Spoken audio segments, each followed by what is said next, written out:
Hi everybody and welcome. I'm Coach Carolin and today I'm here to answer a question I actually got from one of you guys, which I thought was super interesting and I wanted to address it because I was very surprised by the question and I then thought, well, I think that's actually a question a lot of people will have. So let's go.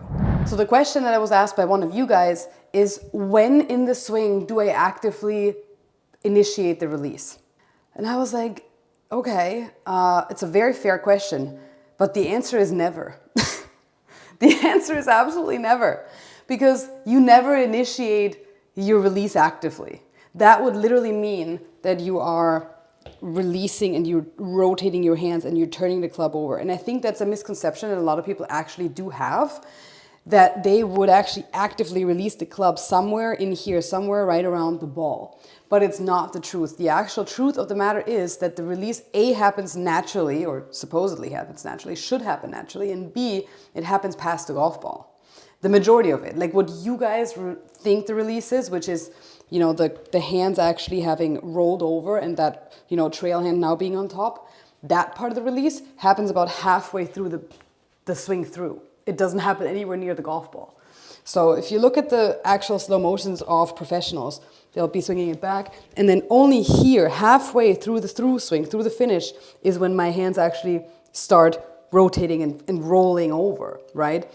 The release here is very much passive. It's just because we're on an arc in a golf swing. But my hands, if you look at my hands at the release, they're very stable. Right here, they don't actually roll over at all. It's just because my core and my hips are turning. So yes, my club face is turning, and yes, you know, there is some arc to it, but there never is an active release. And even in the swing through, in the finish, when you're at this release that, you know, everybody thinks is the release, that also happens just because of the momentum and the weight of the club head and the body staying behind, right? If your body doesn't stay behind, and if your body is, you know, kind of forward, then your left arm is going to chicken wing out and kind of, you know, like break that release, which you don't want. So in order to get the correct release, we have to understand that it actually doesn't happen at the ball. It happens way past it. The active release happens after the ball, and the passive release happens pretty much throughout the whole swing, actually.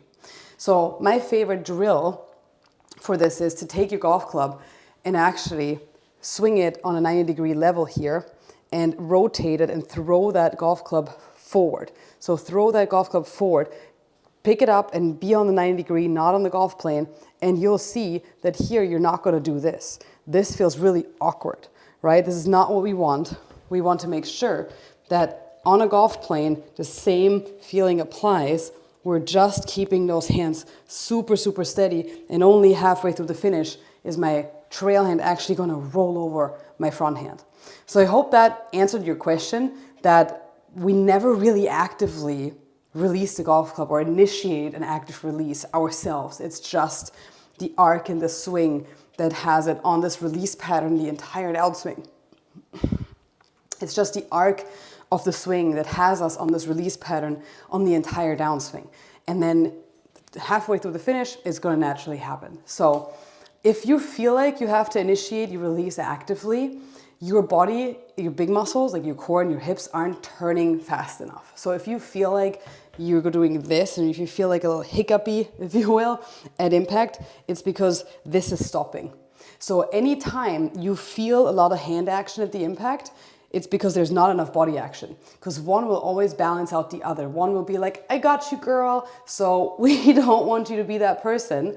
We want to make sure that the chest and the hips and the body keep moving through the target so the hands can stay nice and passive. I hope you love this and this makes a lot of sense. Leave me a comment below if you have any more questions, and I'm always happy to answer any questions you have, and I'll answer them like this. I'll see you guys next time.